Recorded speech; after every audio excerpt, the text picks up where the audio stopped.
Hello मेरे प्यारे दोस्तों, यह कहानी रंजिशे इश्क भाग 5 है। उम्मीद करती हूँ कि आपको मेरी कहानी पसंद आ रही होगी। चलिए हम इस कहानी में आगे बढ़ते हैं। जैसे ही नायरा की कार रघुवंशी विला के ऊंचे लोहे के फाटकों के अंदर दाखिल हुई, नायरा का चेहरा खुशी से दमक उठा। पूरे 18 साल लंबे उसने लंदन की गलियों में बिताए थे, लेकिन उसका दिल हमेशा इसी मिट्टी के लिए धड़कता था। गाड़ी अभी ठीक से रुकी भी नहीं थी कि नायरा दरवाजा खोलकर बाहर निकली। सामने ही सौर और वीर किसी बेचैन परिंदे की तरह टहल रहे थे। जैसे ही नायरा की नजर उन पर पड़ी, वह पूरी ताकत से चिल्लाई, भाई! सौर और वीर का चेहरा खिल उठा। वे दोनों दौड़कर आए और उसको हवा में उठाते हुए अपने सीने से लगा लिए। उस पल की खुशी ऐसी थी जिसे शब्दों में बयान करना नामुमकिन है। नायरा सिसकते हुए बोली, भाई देखो मैं आ गई। कैसे हैं आप लोग? सौर्य उसका माथा चूमते हुए, हम बिल्कुल ठीक है गुड़िया, तू बता सफर कैसा रहा? बहुत थक गई होगी ना? नायरा मुस्कुराते हुए बोली, सफर तो बहुत अच्छा रहा भाई, लेकिन सच कहूँ तो आप दोनों पहले से कहीं ज्यादा स्मार्ट हो गए हैं। पर मैं आप दोनों से बहुत नाराज हूँ। वीर हैरानी से, नाराज? पर क्यों मेरी छोटी माँ? नायरा नाक चढ़ाते हुए, आप दोनों पिछले 6 महीने से लंदन नहीं आए, बस वीडियो कॉल पर बात करके काम चला लेते थे। जाइए, मैं आप दोनों से बात ही नहीं करती। सौर्य ने वीर की तरफ शरारती नजरों से देखा और बोला, वीर सुना तुमने? हमारी गुड़िया हमसे बात नहीं करेगी। ऐसे कैसे होने दे सकते हैं हम? इससे पहले कि नायरा कुछ समझ पाती, उन दोनों ने मिलकर उसे अपनी गोद में उठा लिया। नायरा पैर पटकते हुए चिल्लाने लगी, अरे छोड़िए ना भाई, अब मैं बड़ी हो गई हूँ, कोई छोटी बच्ची नहीं रही, नीचे उतारिए। सौर्य हंसते हुए बोला, तू भले ही पूरी दुनिया के लिए बड़ी हो गई है, पर हम दोनों के लिए आज भी वही छोटी बच्ची है जो हमारी उंगली पकड़कर चलती थी। उसे गोद में उठाए हुए वे दोनों विला की दहलीज के अंदर ले गए। जैसे ही मीरा और रणविजय जी की नजर अपनी लाडली पर पड़ी, उनकी आंखों से ममता के आंसू छलक पड़े। रणविजय जी ने आगे बढ़कर उसे सीने से लगा लिया और मीरा ने उसके पूरे चेहरे को चूम लिया। नायरा चहक रही थी, हर किसी से गले मिल रही थी। तभी अचानक उसे किसी की कमी महसूस हुई। उसने चारों तरफ देखते हुए पूछा, अभी तक नैना वापस नहीं आई? कहाँ है वह? अभी नायरा का सवाल पूरा ही हुआ था कि हवेली से भारी दरवाजे से एक दबंग और खनकती हुई आवाज गूंजी, मैं आ गई। सबकी नजरें दरवाजे की तरफ घूम गई। वहां नैना खड़ी थी, आंखों पर काला चश्मा, चेहरे पर वही पुराना रघुवंशी तेवर और बगल में अदिति थी, जिसके चेहरे पर मासूम खुशी थी। नैना दरवाजे पर खड़ी मुस्कुराते हुए इस मंजर को देख रही थी। वहीं सीढ़ियों से उतरती त्रिशा के कदम जैसे जम गए। अपनी बेटी को 18 साल बाद अपने सामने देखकर उनकी सांसें अटक गई और आंखों से आंसुओं का सैलाब उमड़ पड़ा। लेकिन इससे पहले कि वो आगे बढ़ती, वीर और सौर्य किसी तूफान की तरह लपके और नैना को अपने सीने से लगा लिए। नैना जो उनकी रगों में खून बनकर दौड़ती थी। नायरा से उन्हें बहुत प्यार था, पर नैना को तो उन्होंने एक बाप की तरह पाला था, उसे अपनी हथेलियों पर रखा था। नैना को तो अपनों का साथ और प्यार खूब मिला था, लेकिन नैना को तो शायद याद भी नहीं होगा कि वह कब भोपाल छोड़ देहरादून गई थी। उसे देख रणविजय जी, मीरा और काव्या सबकी आंखें भर आई थी। वहीं ऊपर की मंजिल की रेलिंग पर पृथ्वी रघुवंशी खड़े थे। वे नीचे हॉल में नहीं आए, क्योंकि वो जानते थे कि अगर वो वहां मौजूद होते तो अनुशासन की भारी बोझ तले ये खुशियां दब जाती। उन्होंने दूर रहकर अपनी पोतियों को मुस्कुराते हुए देखना ही उचित समझा। उनकी आंखों में हमेशा की तरह वही गहरी और रहस्यमयी साजिश थी। नैना चहकते हुए बोली, कोई हमें याद करे और हम ना आए, ऐसा कभी हो सकता है क्या? उसने दौड़कर मीरा और रणविजय जी के पैर छुए और उन्हें गले लगा लिया। फिर वह अपनी भाभी काव्या की ओर मुड़ी और शरारत से बोली, कैसी हैं भाभी? आप तो फोटो से भी ज्यादा खूबसूरत हैं। भाई ने कभी आपको देहरादून मिलने नहीं भेजा, बहुत डरते हैं मुझसे। काव्या नैना के गाल सहलाते हुए बोली, हम इसलिए नहीं आए नैना, क्योंकि हम चाहते थे कि जब आप वापस आए तो हमारी मुलाकात सबसे खास हो। तभी नैना ने अपना गला साफ किया और नाटकीय अंदाज में बोली, अटेंशन प्लीज, इस घर की बड़ी बेटी मैं हूँ, तो सारा प्यार पहले मुझे मिलना चाहिए। यह सुनते ही नैना और नैरा की नजरें मिली। एक पल को लगा जैसे दोनों में टसन होगी, लेकिन अगले ही पल दोनों की खिलखिलाहट से पूरा हॉल गूंज उठा और वे एक दूसरे के गले लग गई। पर इस हंसी मजाक के शोर के बीच त्रिशा अभी भी सीढ़ियों के पास सुन खड़ी थी। अपनी बेटी का लौटने की खुशी से ज्यादा उन्हें डर सता रहा था। उसका दिल बहुत तेजी से धड़क रहा था। हॉल में गूंजती हंसी अचानक सिमट गई। नैना की आंखें भीड़ में किसी को ढूंढ रही थी और फिर उसकी नजर सीढ़ियों पर जा टिकी जहां त्रिशा थी, एकदम बेजान जैसे कोई पत्थर की मूरत हो। अपनी माँ को सामने देखते ही नैना मोम की तरह पिघल गई। वह 18 साल जो उसने अपनी माँ के आंचल से दूर देहरादून की वादियों में तन्हा काटे थे, वे सारे पल एक दर्द बनकर उसकी आंखों से बह निकले। नैना ने कभी नहीं पूछा था कि उसे दूर भेजने की मजबूरी क्या थी, लेकिन उसका दिल हमेशा से जानता था कि इस दुनिया में अगर कोई उससे सबसे ज्यादा प्यार करता है तो वह उसकी माँ है। हाँ, त्रिशा कभी कभी उससे मिलने जाया करती थी, लेकिन वो काफी नहीं था। वो रात में जाती और सुबह ही मिलकर रिटर्न हो जाती। ना जाने उसकी क्या मजबूरी थी, या शायद डर था कि मृत्युंजय को कभी इस बात की भनक न मिल जाए कि नैना उसकी बेटी है। लेकिन उसे क्या मालूम कि जिससे बचाने के लिए वो अपनी बेटी को खुद से दूर करी थी, उसे सब खबर था। नैना अब खुद को संभाल नहीं पाई और फुट फुट कर रोने लगी। उसे इस तरह टूटते देख सौर और वीर बुरी तरह से घबरा गए। सौर परेशानी में, गुड़िया क्या हुआ छोटी, तू रो क्यों रही है? वीर उसे संभालने की कोशिश कर रहा था, लेकिन नैना के मुंह से एक शब्द नहीं निकल रहा था। वह बस अपनी माँ को देख रही थी। त्रिशा ने भी जब अपनी बेटी को यूं सिसकते देखा तो उसके अंदर का ममता का बांध टूट गया। वह तेजी से नीचे उतरी और दौड़कर नैना को अपने सीने से लगा लिया। नैना ने किसी छोटे बच्चे की तरह अपनी माँ को कसकर जकड़ लिया, जैसे डर रही हो कि कोई उसे फिर से दूर ना ले जाए। त्रिशा की आंखों से भी बेतहाशा आंसू बह रहे थे। हॉल में खड़ा हर शख्स अपनी आंखें पोंछ रहा था। नैना हिचकियां लेते हुए बोली, मैंने आपको बहुत मिस किया मम्मा। इन 18 सालों में आप मुश्किल से 4 से 5 बार मुझसे मिलने आई है। मैं हर रोज खुद को समझाती थी, पर मेरा दिल हर पल आपके पास रहने के लिए तरसता था। त्रिशा के पास इन बातों का कोई जवाब नहीं था। उसने बस अपनी बेटी को और जोर से भींच लिया। सिसकते हुए त्रिशा ने जैसे ही अपनी नजरें ऊपर उठाई, उसकी आंखें रेलिंग पर खड़े पृथ्वी रघुवंशी से जा टकराई। उस एक पल में उसकी आंखों में भावनाओं का तूफान उमड़ पड़ा। उसमें अपने अतीत का दर्द था, बेटी को खोने का खौफ था और परिवार की साजिशों के प्रति गुस्सा था। उसने नैना को अपने सीने में ऐसे समेट लिया जैसे वह उसे दुनिया की हर बुरी नज़र, हर रंजिश और अपनों के ही बिछाई बिसातों से बचाकर कहीं छुपा लेना चाहती हो। उसे लग रहा था कि अगर उसने हाथ ढीला किया तो कोई न कोई उसकी नैना को उससे छीन लेगा।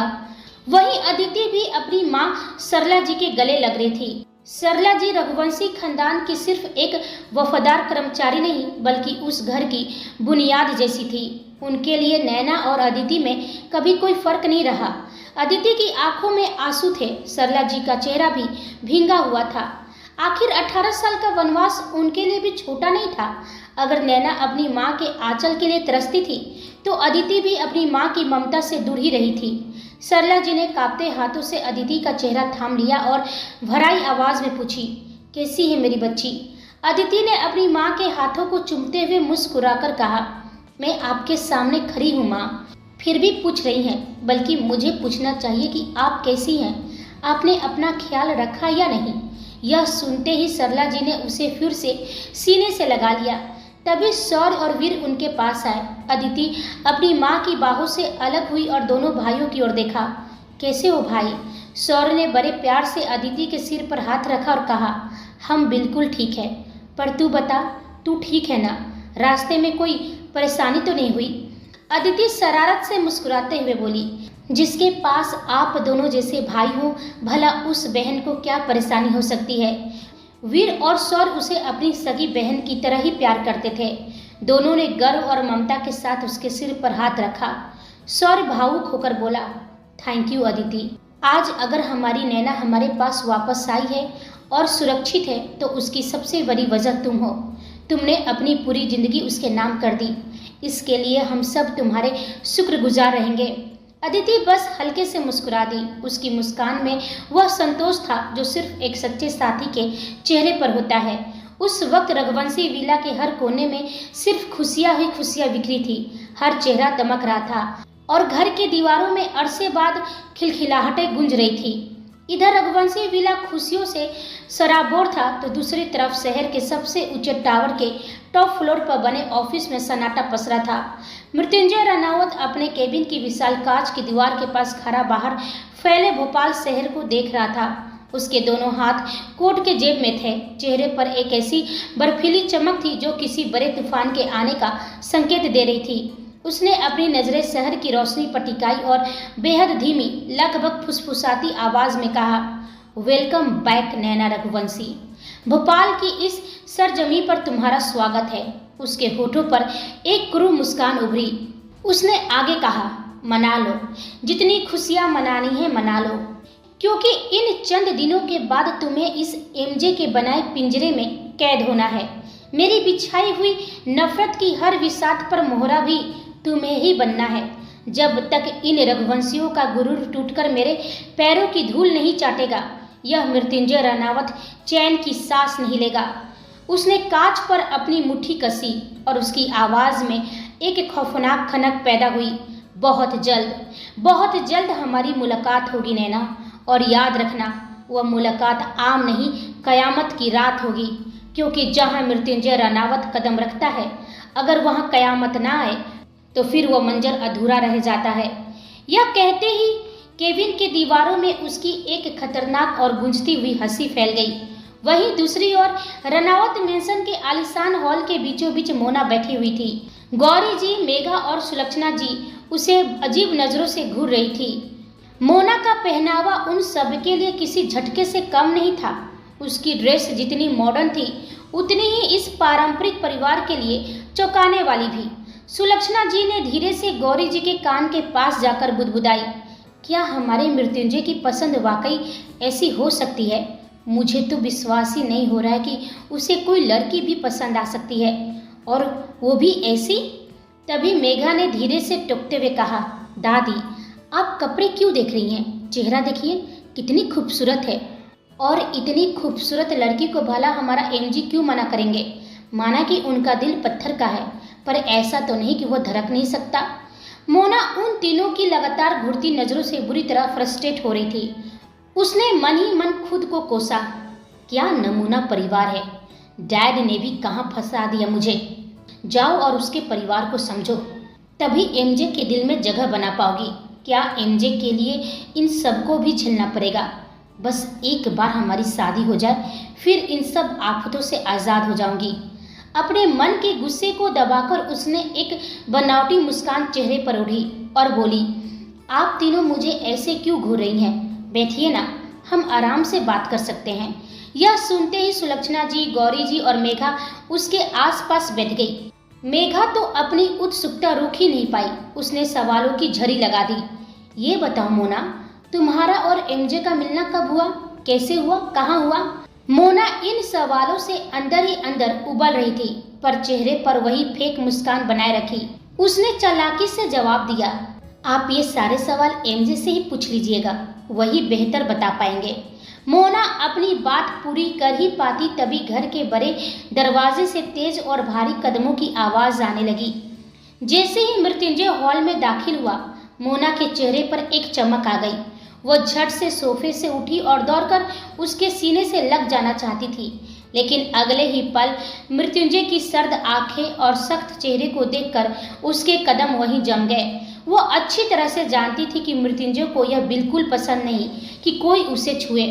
मोना को यह भी पता था कि वह बस एक बिजनेस डील के चलते उससे शादी कर रहा है, लेकिन उसे इस बात से कोई फर्क नहीं पड़ता था। उसका मानना था कि शादी के बाद तो मृत्युंजय पर सिर्फ उसका ही अधिकार होगा। वहीं मृत्युंजय बेरुखी से पूछा, अचानक भोपाल आना कैसे हुआ मोना? मोना बनावटी प्यार से बोली, एमजे, हमारी शादी होने वाली है। डैड ने कहा कि शादी से पहले मुझे तुम्हारे परिवार के साथ घुलना मिलना चाहिए। आखिर असली घर तो मेरा यही होने वाला है ना? मृत्युंजय ने कोई जवाब नहीं दिया। उसकी नजरें अपने परिवार की ओर उठी, जो ढेरों सवालों के साथ उसे ही देख रहे थे। उसने एक गहरी सांस ली और अपनी दादी से कहा, दादी, यह मोना है, लंदन से आई है। सुलक्षणा जी मुस्कुराते हुए बोली, बेटा, हमें मोना पसंद है और खुशी है कि वह इस घर में आई है। मृत्युंजय ने आगे कुछ नहीं कहा। उसके चेहरे पर ना कोई खुशी थी, ना कोई उत्साह। वह खामोशी से अपने फ्लोर की तरफ बढ़ गया।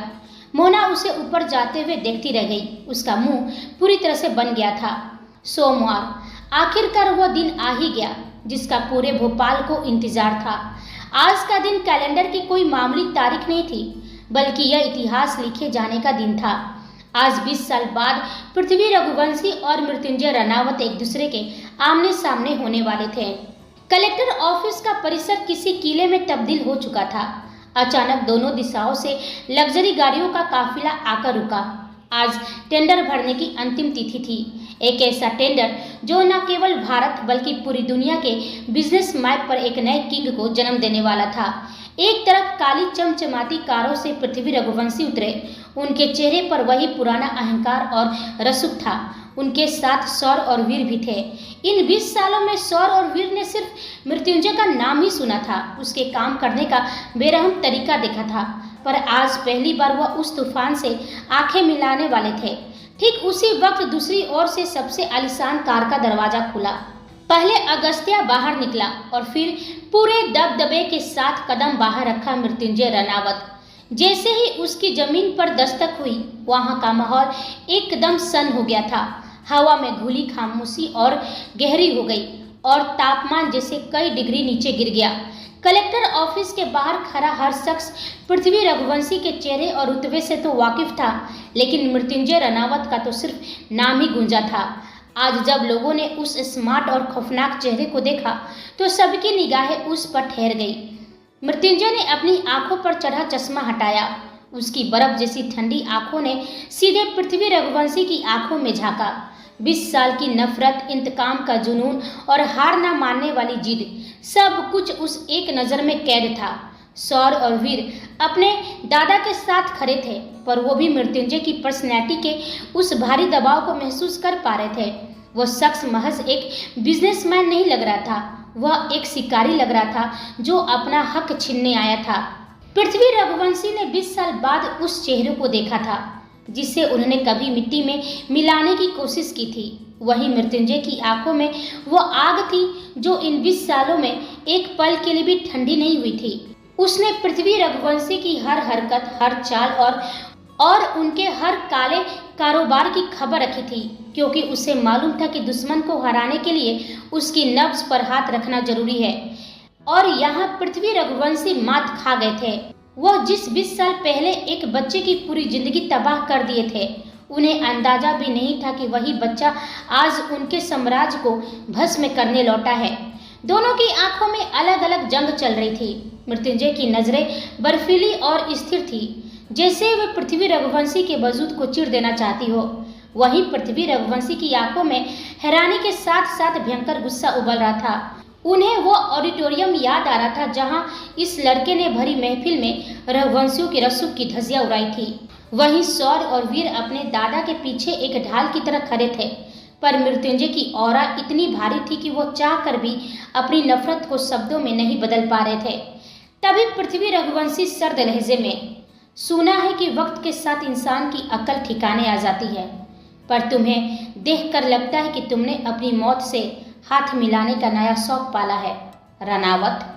मृत्युंजय एक हल्की खौफनाक मुस्कान के साथ, शौक तो मुझे ऊंची इमारतों को गिरते हुए देखने का है मिस्टर रघुवंशी, और आज आपके अहंकार की इस मीनार में पहली दरार पड़ने वाली है।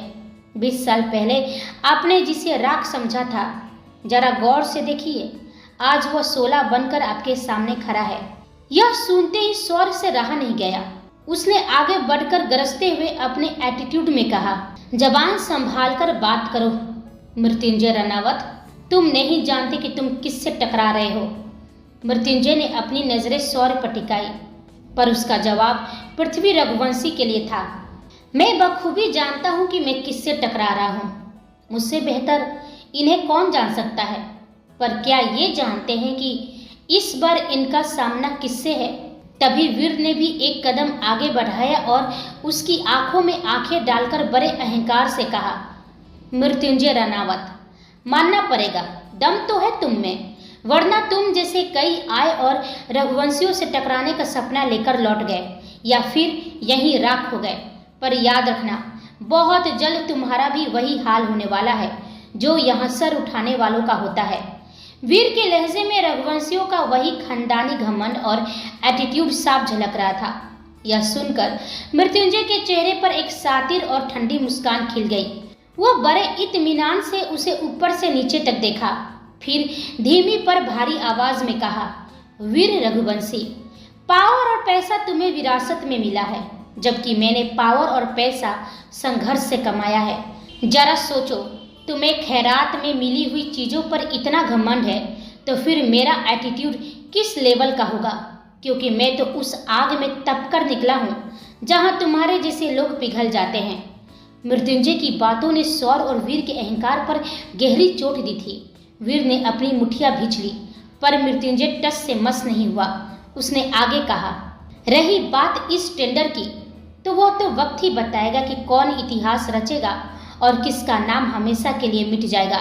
इतना कहकर वह बड़े स्टाइल से अपना चश्मा अपनी आंखों पर चढ़ाया और बिना पीछे मुड़े पूरे रसूख के साथ कलेक्टर ऑफिस के अंदर दाखिल हो गया। पृथ्वी, सौर और वीर वहीं खड़े रह गए। उनकी जलती हुई आंखें मृत्युंजय की पीठ को घूर रही थी, मानो वह उसे अपनी नजरों से ही भस्म कर देना चाहते हो। टेंडर का रिजल्ट आने में अभी एक सप्ताह का वक्त बाकी था, लेकिन यह 7 दिन भोपाल की राजनीति और बिजनेस जगत के लिए किसी कयामत से कम नहीं थी।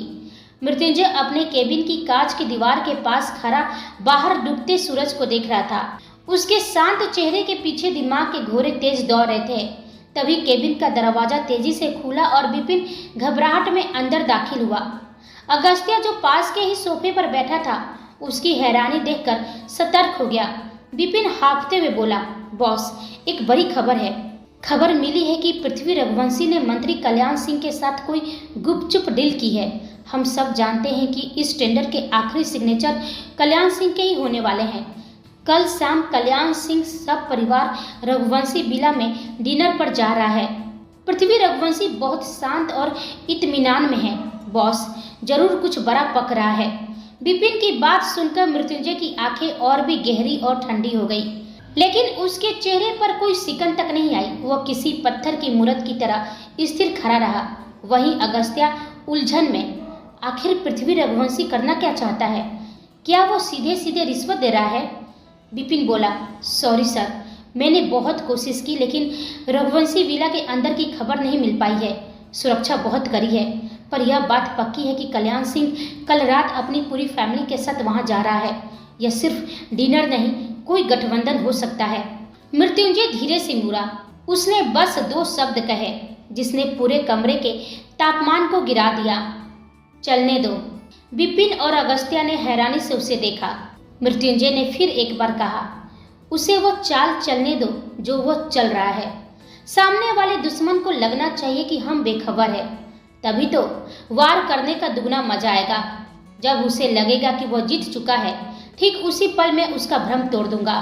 अगस्त्या पूछा, तू क्या करने वाला है? विपिन, गाड़ी रेडी करो। मृत्युंजय ने जैसे ही कहा, अगस्त्या हैरानी से पूछा, हम कहीं जा रहे हैं क्या? हाँ, कहा था ना कि किसी खास से मिलना है। वक्त आ गया है कि हम उस खास से मिले। मृत्युंजय के चेहरे पर इस वक्त कोई भाव नहीं थे। उसकी आंखें शून्य में जमी थी। उसने अपनी कलाई घड़ी ठीक करते हुए बेहद धीमी और भारी आवाज में पूछा, विपिन, त्रिशा रघुवंशी का दफ्तर कहाँ है? सुना है कि शहर की सबसे बड़ी जानी मानी वकील बन गई हैं। पूरे प्रदेश में उनके नाम का सिक्का चलता है। जाहिर है ऑफिस भी किसी राजमहल जैसा ही शानदार होगा। सोच रहा हूँ आज एक बार चलकर उनके दर्शन कर लूं। मृत्युंजय के इस कड़वाहट शब्दों के पीछे का मतलब अगस्त्या और विपिन बखूबी समझ रहे थे, लेकिन सच में उन्हें यह बात बिल्कुल समझ में नहीं आ रहा था कि आखिर मृत्युंजय करने वाला क्या है। वहीं मृत्युंजय ने अपना 3 पीस सूट सही किया। शीशे में खुद को देखते हुए उसने अपने चेहरे पर काला चश्मा चढ़ाया। उसकी पर्सनैलिटी में एक ऐसी कशिश और ताकत थी कि देखने वाले की सांसें थम जाए। वह तेज कदमों से बाहर निकला और सीधे अपनी काली लग्जरी कार में जा बैठा। गाड़ी तेजी से सड़कों को चुरते हुए त्रिशा रघुवंशी के ऑफिस की तरफ बढ़ गई। वहीं त्रिशा की कार उसके ऑफिस के सामने आकर रुकी। उसका दफ्तर भी किसी राजमहल से कम नहीं था, आधुनिक, आलीशान और बेहद भव्य। जैसे ही ड्राइवर ने दरवाजा खोला, वह बाहर निकली। उसके चेहरे पर गंभीरता थी। ऑफिस के अंदर कदम रखते ही स्टाफ और एम्प्लॉयज सम्मान में खड़े हो गए। हर तरफ से गुड इवनिंग मैम की आवाजें आने लगी, लेकिन त्रिशा ने किसी की ओर देखा तक नहीं। वह अपने ख्यालों में खोई हुई सीधे अपने केबिन की तरफ बढ़ गई। जैसे ही उसने केबिन का दरवाजा खोला, उसके पैरों तले जमीन खिसक गई। उसके चेहरे की रंगत एक पल में सफेद पड़ गई। सामने उसकी आलीशान कुर्सी पर मृत्युंजय रनावत बड़े आराम से बैठा था, जैसे वह उसी का बेसब्री से इंतजार कर रहा हो। उसे अपने सामने 20 साल बाद इतने करीब देखकर त्रिशा सन रह गई थी। उसके दिल की धड़कनें तेज हो गई और चेहरे पर खौफ और हैरानी के भाव आने जाने लगे, जिन्हें मृत्युंजय बड़ी बारीकी से नोटिस कर रहा था। त्रिशा की आंखों में बरसों पुराना दर्द आंसू बनकर छलकने ही वाला था, लेकिन अगले ही पल उसने खुद को समेटा और अपनी आवाज में शक्ति भरते हुए चिल्लाई, तुम यहाँ क्या कर रहे हो? और तुम्हारी हिम्मत कैसे हुई बिना इजाजत मेरे केबिन के अंदर पैर रखने की? मृत्युंजय के चेहरे पर वही पुरानी जहरीली और सातिर मुस्कान खेल रही थी। उसने बड़े इत्मीनान से कुर्सी पर टेक लगाई और अपनी आंखों से चश्मा उतारते हुए बेहद मखमली मगर चुभती हुई आवाज में कहा, क्यों नहीं आ सकता त्रिशा जी? मुझे तो लगा था कि 20 साल बाद आप मुझे देखकर निहाल हो जाएंगी। आखिर मैं आपका होने वाला दामाद जो हूँ। यह सुनते ही जैसे त्रिशा के कानों में गर्म शीशा पिघल कर गिर गया हो। वहीं अगस्त्य और विपिन भी हैरानी से मृत्युंजय को देखने लगे, क्योंकि उनके लिए भी यह एक शॉकिंग न्यूज़ थी। क्या होगा आगे? क्यों मृत्युंजय ने खुद को त्रिशा का होने वाला दामाद बोला? और क्या नैना पृथ्वी रघुवंशी की बात मानकर कल्याण सिंह के बेटे से शादी करेगी? यह हम सब जानेंगे अगले भाग में। तब तक आप हमारे चैनल के साथ बने रहिए। लाइक, शेयर, कमेंट और सब्सक्राइब करना बिल्कुल ना भूलें। आप सभी को मेरी कहानी सुनने के लिए धन्यवाद।